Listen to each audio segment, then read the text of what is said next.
오늘 원전 불공정 계약 뉴스가 떴습니다. 이로 인해서 원전주가 10%까지 급락을 하는 모습을 보여줬는데요. 올해 체코와의 원전 수주에서도 프랑스도 시비를 걸었고 미국의 웨스팅하우스도 시비를 걸었어요. 프랑스의 시비는 그냥 단순히 한국 원전 시공비가 너무 싸니까 이거 문제 있는 거 아니냐, 혹시 보조금 받은 거 아니냐, 이런 식으로 시비를 제기했던 거니까 우리가 신경 쓸 필요는 없었는데, 미국의 웨스팅하우스 같은 경우는 우리 기술로 만든 원전을 체코에 팔았다면서 기술 시비를 겁니다. 우리가 만든 독자 기술이라는 걸 증명해야 되는데 이 과정이 굉장히 까다롭겠죠. 그리고 시간도 오래 걸리겠죠. 그럼 수주를 받아야 되는데 언제 될지 알기가 어려워집니다. 결국 합의를 해서 체코 원전 수주를 했는데요.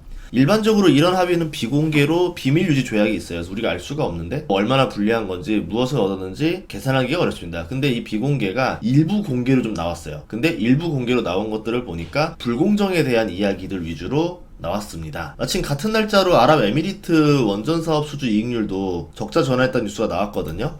마치 오늘 작정하고 때리기로 한 모습 같아 보이는데요. 2009년에 4기를 20조 원에 수주를 했습니다. 이 공사기간이 4년 동안 지연되면서 흑자에서 적자로 수익구조가 바뀌었죠. 추가 공사비가 1조 4천억 원이 발생했고, 이를 받아내지 못하면 그만큼 적자를 우리가 떠안아야 되는 상황이 됐습니다. 근데 이제 그때는 4기에 20조 원이었는데 이번에 체코 같은 경우는 2기가 26조 원이에요. 그만큼 더 좋은 마진을 내지 않았을까, 이렇게 생각을 해볼 수는 있겠죠. 공사비가 그만큼 많이 올랐다, 이런 걸 생각해 볼 수도 있을 거고요.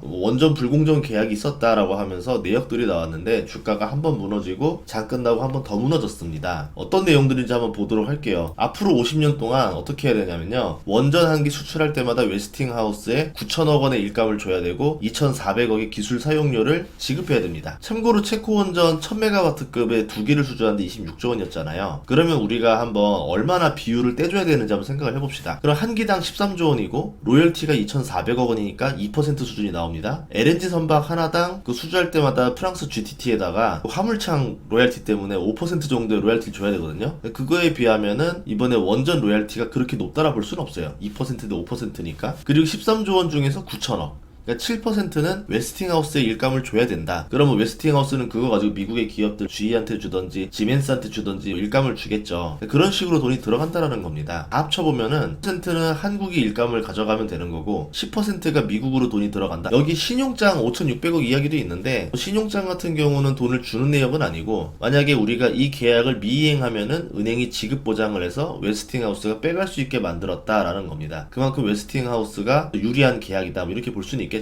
보증금을 가져갈 수 있으니까. 그리고 내용은 좋지 않지만 수치상으로 보면은 한국의 마진이 크게 줄어드는 건 아니에요. 그런데 조금 안 좋은 소식은 소형 모듈 원자로를 수출할 경우에 웨스팅하우스의 기술 검증을 받아야 된다는 점이 아프죠. 왜냐하면 미국이 지금 SMR이 여러 종류로 쏟아져 나올 건데, 그렇게 되면은 한국 거를 고의적으로 회방하는 방법이 나올 수 있거든요. 만약에 웨스팅하우스가 기술 검증상 이거 문제가 많은 것 같다, 승인 못 내주겠다, 그러면은 미국 거가 그 사이에 치고 들어갈 수가 있겠죠. 향후에 이런 점이 스트레스가 있는 거고, 그리고 SMR 때문에 미국 주식들이 많이 올랐는데 한국도 SMR을 할 수 있는데 이런 뉴스가 나오기 때문에 뭐 민간 기업이긴 하지만 두산에너비티 주가도 떨어지게 된 거 아닌가. 가장 나쁜 거는 체코를 제외한 유럽 시장, 그리고 북미 시장, 일본에서는 웨스팅하우스가 선순위로 사업을 가져간다라는 것을 합의를 했다라는 겁니다. 그러면 유럽 못 팔고 북미 못 팔면은 어디에 팔아야 될까요? 아시아 시장 남아 있을 텐데, 아시아 시장에 중국은 자기 스스로 할 거고 일본도 안 되니까 한국 시장밖에 없고 동남아 정도 있을 거 아니에요? 뭐 호주라던가 뭐 중동이라던가 뭐 아프리카 이런 데서 하라고 하는 건데 너무 아픈 거죠. 그러니까 좋은 시장들을 웨스팅하우스가 많이 뺏어갔습니다. 이 조약이 좀 불공정 계약이다 생각이 들고 있고요. 앞으로 웨스팅하우스가 일감을 수주하고 한국에 이익을 주겠다는 뜻입니다. 그만큼 한국의 이익이 줄어들 수도 있지 않는가, 이런 우려가 있는데, 웨스팅하우스에서는 그런 주장을 한 이유가 뭐냐면요, 정상적으로는 미국이 입찰해서 한국을 이길 수가 없기 때문에 그렇습니다. 보다시피 프랑스 건설 단가가 한국의 2배고요. 미국은 63%가 더 비싸요. 똑같은 상황에서 하면은 미국과 프랑스가 질 게 뻔하니까 한국을 그렇게 못 받게 조건을 걸어놓은 겁니다. 이 조건을 끝까지 거부했었으면 더 좋은 결과가 나올 것 같은데 이거는 조금 아쉽지 않나 싶어요. 그럼 이제 앞으로 미국이 어떻게 할까요? 미국이 수주를 받아서 한국에다가 하청을 주겠죠? 그럼 그 안에서 마진을 먹겠다라는 건데, 그럼 미국이 수주하는 가격으로 가져가겠다라는 겁니다. 앞으로 원전을 한국이 제시하는 가격으로 못 가져가게 했다, 미국이 제시하는 가격으로 받아서 충분히 이익을 내서 그 안에서 마진을 먹겠다. 웨스팅하우스가 돈을 벌겠다라는 겁니다. 원전 사업이 지금 세계적으로 큰 사업이고 한국, 미국, 프랑스가 먹을 수 있는 시장인데 한국한테 줄 수 없다라는 거죠. 미국이 가져가겠다. 그러면 하청이 되면 마진율이 좋아지느냐? 그렇진 않죠. 핵심 기술을 가지고 우리가 독점을 가지고 있는 TSMC 방식을 쓰면 상관이 없겠지만 우리나라 원전 기업들이 모두 그렇게 할 수 있는 건 아니잖아요. 나름대로 수주를 하고 미국과 경쟁을 해야 되는, 그러니까 미국이 하청을 줄 수 없는 기업들도 존재한다라는 거죠. 그런 점에서는 우리가 기대하는 고성장을 한국이 온전히 가져가기는 어렵다라 볼 수 있습니다. 그러면 한국은 대체 왜 이런 불공정 계약에 합의를 해야 했느냐가 가장 핵심이 될 거 아니에요. 하나는 실적을 서두르기 위해서라는 뉴스의 말들도 있어요. 그럴 수도 있겠지만 가장 큰 문제는 기술적 분쟁을 피하기 위함이었다라 봅니다. 70년대는요 우리가 웨스팅하우스 기술로 가압경수로 원전을 만들었어요. 그러다 80년대 90년대 한국 표준형 원전을 개발하면서 서서히 국산화를 합니다. 한국 자동차도 처음에 일본차 엔진을 쓰다가 그 다음에 서서히 국산화하고 마지막에는 독자 엔진을 쓰면서 기술 독립을 했듯이 원전도 그런 과정을 거치거든요. 2000년대에는 APR 1400이 탄생하는데 우리는 독자 개발입니다 이렇게 주장을 하죠. 근데 미국의 웨스팅하우스는 자신의 기술이 들어갔다라 항의를 해요. 그 상태에서 우리가 수주를 한 겁니다. 예를 들어서 중동의 바라카 같은 경우는 크게 신경을 안 썼는데 이번에 이제 체코 같은 경우는 유럽이잖아요. 자신들이 생각하는 주력 시장을 뺏길 수가 없으니까 더 강하게 치고 들어온 거죠. 미국은 어떤 걸 주장하느냐? 핵심 기술, 연료, 개통 일부에서 자신의 특허와 저작권이 적용된다라 주장을 합니다. 그럼 이걸 피하려면은 우리가 완전한 독자 기술로 기술 분쟁을 피할 수 있는 원전을 다시 개발해서 수출을 해야 되겠죠. 그렇게 하려면 시간이 또 오래 걸릴 거고 그동안 원전 시장이 워낙 안 좋았었기 때문에 그렇게 독자 모델을 다시 만드는 일을 했는지 안 했는지 모르겠어요. 시간이 지나서 새로운 원전 모델을 개발했다는 뉴스가 나오면은 그건 다시 큰 호재가 될 수도 있을 겁니다.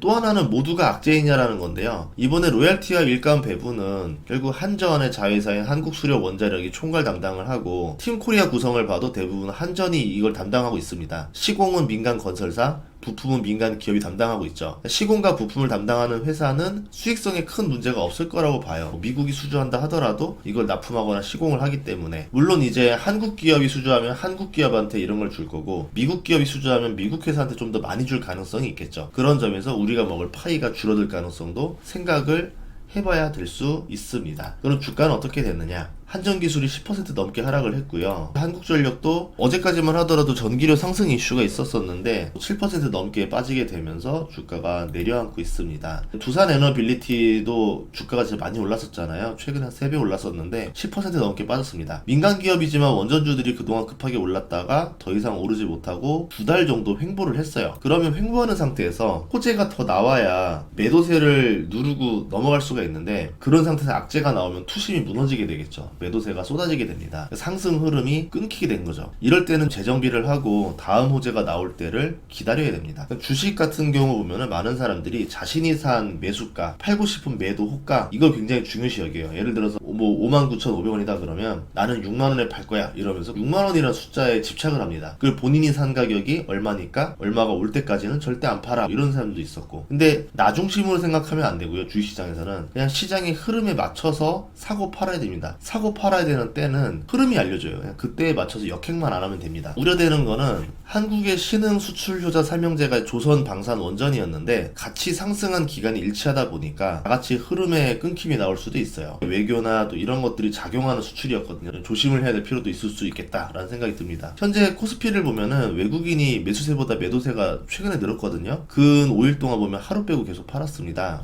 아직 선물 쪽은 매수하는 모습을 좀 보여주면서 눈치를 보는 장세처럼 만들고 있는데 그런 이유 중에 하나가 러시아 휴전 이슈가 나올 수도 있고 그러면 재건 수혜주가 상승할 수 있는데 한국이 거기에서 상승할 만한 종목들이 많이 있어요. 반도체 관세도 확정이 나면은 반도체 주가의 방향성이 많이 나오는데 한국의 시가총액 비중에 반도체가 많은 걸 차지합니다. 잭슨홀 미팅에서 파월 발언도 있을 건데 이게 시장에 충격을 줄 건지 호재가 줄 건지 예측이 안 되잖아요. 그렇기 때문에 지금 시장이 어떤 방향을 예측하고 움직이기보다는 눈치를 보면서 방향성 결정할 때 그때 움직이지 않을까. 이 악재가 나오면은 어떻게 해서 리스크를 최소한 줄여야 되겠다 단기적으로. 그 다음에 이게 어떻게 다시 또 심리를 회복하고 호재가 어떤 호재가 나올 거고 어떻게 상승할 것인가 이런 것들 한번 기다려볼 필요가 있지 않나 싶습니다. 다음 시간에도 좋은 정보로 찾아뵙겠습니다. 구독과 좋아요 알림 설정 부탁드릴게요. 고맙습니다.